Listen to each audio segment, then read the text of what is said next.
جو کہ بہت زیادہ امیر تھی۔ میں نے جب اپنی بھابھی کو دیکھا تو حیران رہ گئی، کیونکہ وہ بہت زیادہ خوبصورت اور خوش اخلاق تھی۔ مجھے اپنے بھائی کی قسمت پر رشک آنے لگا کہ انہیں ایسی لڑکی مل رہی ہے۔ پہلے مجھے یہ وہم تھا کہ کہیں ماں امیر لڑکی ڈھونڈنے کے چکر میں بھائی کا کسی ایسی ویسی لڑکی سے رشتہ نہ جوڑ دے، لیکن اب مجھے تسلی تھی اور اب میں خود بے صبری سے اپنے بھائی کی شادی کا انتظار کر رہی تھی۔ مجھے بھابھی کے روپ میں ایک دوست اور بہن ملنے والی تھی۔ پھر جیسا میں نے سوچا ویسا ہی ہوا۔ میری بھابھی گھر بیاہ کر آئی تو بہت زیادہ اچھی تھی۔ کچھ دنوں تک تو میری بھابھی کے جہیز کا پیسہ چلتا رہا تو میری ماں کا رویہ ان کے ساتھ بہت اچھا رہا، مگر جیسے ہی جہیز میں آیا پیسہ ختم ہونے لگا، ماں نے میری بھابھی کو تنگ کرنا شروع کر دیا کہ وہ جا کر اپنے ماں باپ کے گھر سے پیسے لے کر آئیں، مگر میری بھابھی نے ان کی بات نہیں مانی، بلکہ یہ باتیں جا کر بھائی کو بتا دیں اور کہنے لگی کہ اگر اس طرح آپ کی ماں کریں گی تو پھر ہمارا گزارا نہیں ہوگا۔ یہ کیا بات ہوئی، میں بلا وجہ ہی اپنے ماں باپ سے پیسے لے کر آؤں؟ پہلے ہی انہوں نے مجھے اتنے باری جہیز اور پیسوں کے ساتھ بھیجا ہے، اس کے بعد مجھے لگتا ہے کسی چیز کی گنجائش نہیں نکلتی۔ میرا بھائی یہ بات سن کر خاموش ہو گیا۔ وہ تو ماں کی فطرت کو اچھی طرح جانتا تھا، لیکن اب واقعی بات حد سے زیادہ بگڑ چکی تھی۔ اس لیے میرے بھائی نے ان سے بات کر کے انہیں سمجھانے کی کوشش کی کہ اپنی اولاد کی بات کچھ اور ہوتی ہے، لیکن وہ غیروں سے آئی ہے۔ انہوں نے جتنا جہیز میں دیا ہے اتنا ہی کافی ہے۔ اس طرح بلا جواز ان سے پیسے مانگنا کہاں کی عقل مندی ہے؟ لوگ طرح طرح کی باتیں بنائیں گے، اور ویسے بھی وہ لوگ بڑے اثر و رسوخ والے ہیں۔ اگر ہم اس طرح کریں گے تو یقیناً وہ اپنی بیٹی کو واپس لے جائیں گے۔ اس طرح آپ کے بیٹے کا گھر تباہ ہوگا۔ لیکن میری ماں نے اس کی ایک نہیں سنی اور میری بھابھی پر پیسوں کے لیے دباؤ ڈالتی رہی، مگر بھابھی نے میکے جا کر پیسے لانا ضروری نہیں سمجھا، کیونکہ وہ جانتی تھی کہ بلا وجہ اس طرح پیسے انہیں ان کا میکا نہیں دے گا، اور ویسے بھی یہ پیسے صرف لالچ کے تحت منگوائے جا رہے ہیں۔ جب میری ماں کو اس سارے معاملے میں اپنی دال گلتی ہوئی محسوس نہ ہوئی تو پھر انہوں نے بھابھی کو اس بات کی دھمکی دینا شروع کر دی کہ اگر وہ پیسے نہ لے کر آئیں تو میرا بیٹا ابھی کے ابھی تمہیں طلاق دے دے گا۔ ان کی ایسی باتوں سے بھابھی دب جائیں گی، یہ شاید ان کی غلط فہمی تھی۔ بھابھی نے بھی میری ماں کے مد مقابل آ کر سارا دن بھوک ہڑتال کر دی۔ میری ماں کو تو کوئی فرق نہیں پڑتا، لیکن جب رات کو میرا بھائی آیا تو انہوں نے سارا قصہ ان کے گوش گزار کر دیا، اور وہ کہنے لگے فکر نہ کرو، میں تمہیں طلاق نہیں دوں گا، کل میں خود ماں سے حتمی بات کروں گا۔ میں بھی نہیں چاہتا کہ تم وہاں سے پیسے لے کر آؤ، کیونکہ یہ میری غیرت گوارا نہیں کرتی۔ میں جتنا کماتا ہوں اس کے اندر سب کا گزارا ہو ہی جاتا ہے۔ بھابھی اس بات کو سمجھتی تھی، مگر ماں اس بات کو نہیں سمجھ رہی تھی۔ اس لیے اگلے دن بھائی نے ماں سے بات کی۔ حقیقت میں بھائی ان کو سمجھانے کی کوشش کر رہے تھے، لیکن ان کی سمجھ میں ہمیشہ کی طرح کوئی بات نہیں آ رہی تھی، اور پھر آخر کار یہ معاملہ بحث تک پہنچ گیا، اور بحث چلتے چلتے جھگڑا ہو گیا، اور ماں نے غصے میں آ کر بھائی کو یہ کہہ دیا کہ تم سرکش اولاد بن چکے ہو، اب تمہارا یہاں رہنے کا کوئی جواز نہیں ہے۔ بہتر ہے جلد سے جلد اپنی بیوی کے ساتھ اپنا سامان باندھو اور یہاں سے دفع ہو جاؤ۔ بھائی خاموش ہو گیا۔ انہوں نے ماں کو منانے کی بہت کوشش کی، لیکن ماں کی ناراضگی ختم نہیں ہوئی، اور پھر آخرکار بھائی کو بھابھی کے ساتھ گھر چھوڑ کر جانا ہی پڑا۔ اب ہمارا گھر سونا ہو چکا تھا۔ بھائی کے جانے کے بعد میں بہت زیادہ اداس ہو گئی تھی۔ مجھے بھابھی کی بہت یاد آتی تھی، لیکن میں کچھ نہیں کہہ سکتی تھی۔ لیکن میری ماں کو تو جیسے کوئی فرق ہی نہیں پڑ رہا تھا۔ وہ تو جیسے بھابھی کے جانے کے بعد بہت زیادہ خوش ہو گئی تھیں۔ ہمارے گھر کے حالات ویسے ہی چلتے رہے، ہر طرف خاموشی ہی خاموشی چھائی رہتی۔ دھیرے دھیرے ہمارے گھر میں خاندان کے لوگ آنے لگے، کیونکہ وہ چاہتے تھے کہ میری ماں میری شادی بھی کر دے، کیونکہ میری شادی کی عمر بڑھتی جا رہی تھی۔ لیکن میری ماں کو ان کی پسند کے مطابق لڑکا نہیں مل رہا تھا، یا پھر شاید وہ کچھ اور چاہتی تھیں۔ اس لیے جب بھی کوئی رشتے والا مجھے دیکھنے آتا تو میری ماں ان کے سامنے ایسی شرط رکھتی جسے سن کر وہ میرے رشتے سے انکار کر کے چلے جاتے۔ خاندان والوں نے ان کی حرکتیں دیکھ کر انہیں کافی ملامت کی، لیکن میری ماں ہمیشہ کی طرح وہی کرتی تھی جو ان کا دل چاہتا تھا۔ ایک دن ایک امیر آدمی کا رشتہ آیا جس نے آتے ہی میری اماں کو بیگ پکڑا دیا۔ مجھے معلوم تھا کہ وہ بیگ یقیناً پیسوں سے بھرا ہوگا، تبھی تو میری اماں فوراً شادی کے لیے راضی ہو گئی۔ یوں جلد ہی اماں نے میری رخصتی کر دی، مگر اس وقت مجھے بہت حیرت ہوئی جب اماں نے وہی بیگ مجھے ہی جہیز میں دے دیا۔ پہلی بار مجھے اپنی اماں کے عمل سے حیرت ہوئی۔ مجھے لگا وہ بیگ پیسوں سے بھرا ہوا ہے۔ اگر واقعی میں یہ بیگ پیسوں سے بھرا ہوا تھا تو جہاں تک مجھے اپنی اماں کی فطرت کے بارے میں معلوم تھا، وہ کبھی بھی یہ بیگ مجھے واپس نہیں دیتی۔ پھر اس بیگ کو مجھے دینے کا آخر مقصد کیا تھا؟ اور اس بیگ کو دیتے ہوئے ماں نے مجھے سختی سے تلقین کی کہ اس بیگ کو رات 2 بجے اندھیرے کمرے میں کھولنا اور بغیر اندر جھانکے ہی واپس رکھ دینا۔ اب مجھے ان کا یہ عجیب و غریب مطالبہ بھی حیران کر گیا، لیکن میں خاموش ہو گئی اور ان کی بات مان لی۔ اپنے سسرال آنے سے پہلے میرے من میں ایک ڈر تھا کہ جن لوگوں نے پیسے دے کر مجھ سے شادی کی ہے، پتہ نہیں شادی کے بعد میرے ساتھ کیسا سلوک کریں گے۔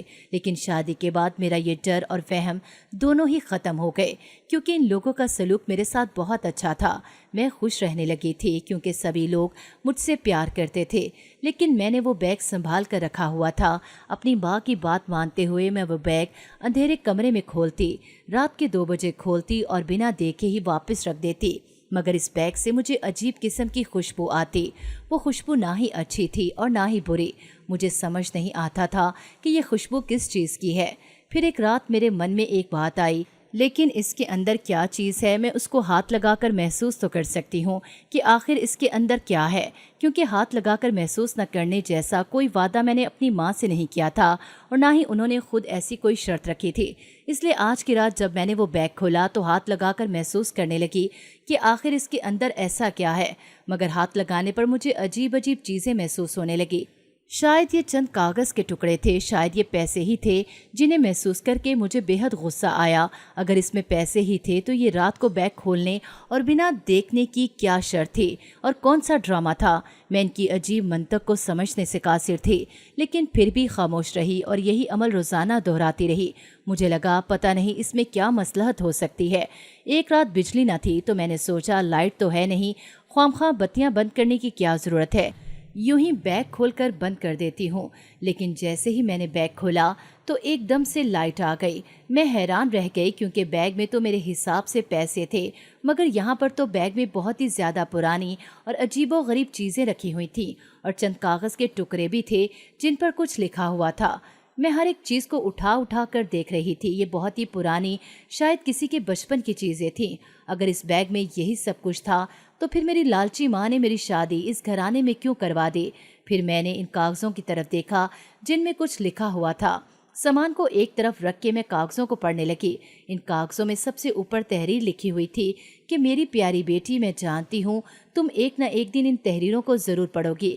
کبھی نہ کبھی تو اتفاق یا جان بوجھ کر ان کاغذوں، ان چیزوں کی اصلیت تمہارے سامنے آ جائے گی، مگر جب بھی تم ان کو دیکھو گی مجھے یقین ہے مجھے لے کر تمہارے دل و دماغ میں جو غلط فہمی ہے وہ یقیناً دور ہو جائے گی۔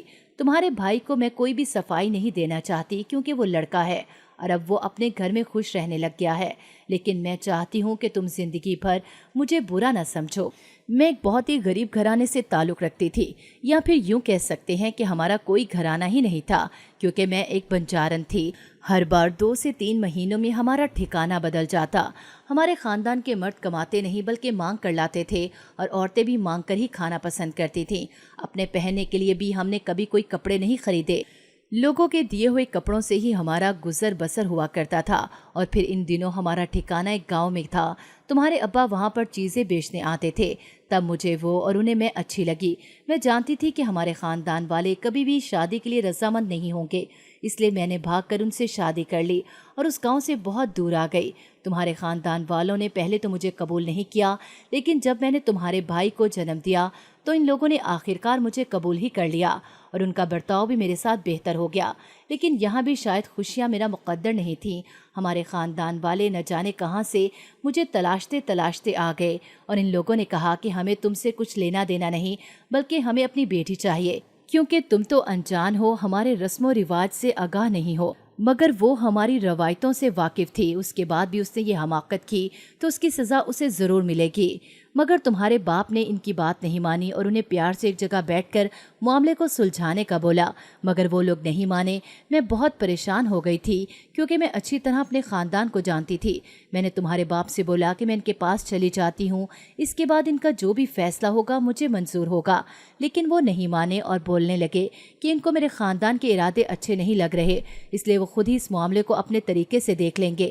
آخر میں انہوں نے میرے قبیلے والوں کو یہ بھی بولا کہ ہمارا ایک بچہ بھی ہے، ہم کو بخش کر وہ فراخ دلی کا مظاہرہ کریں، مگر وہ نہ مانے اور پھر وہاں بہت بڑی جنگ چھڑ گئی۔ اس لڑائی میں تمہارے باپ کی موت ہو گئی۔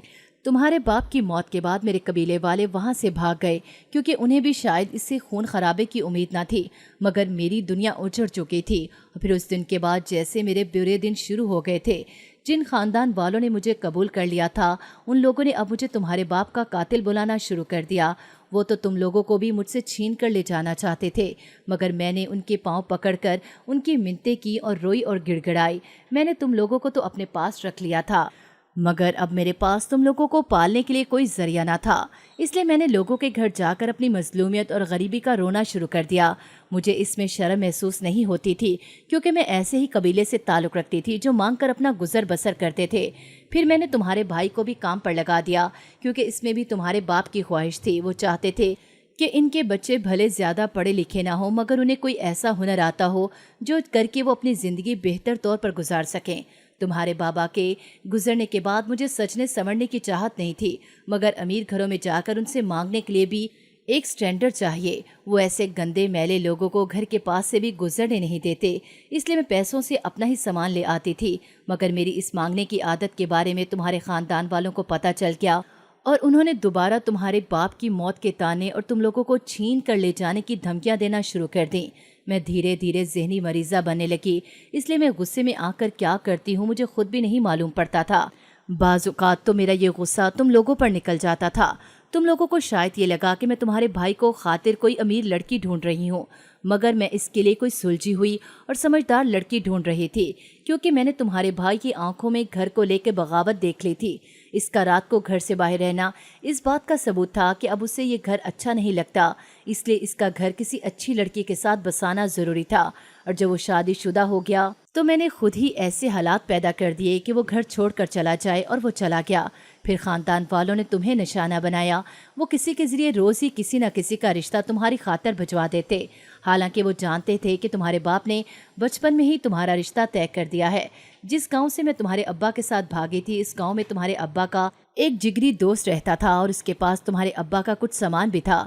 دشمنی کے باعث وہ دوبارہ اس گاؤں میں نہیں جا پائے، مگر پھر بھی فون کے ذریعے رابطہ تھا۔ اور پھر ایک دن باتوں باتوں میں تمہارے ابا نے تمہاری بات اپنے دوست کے بیٹے سے پکی کر دی۔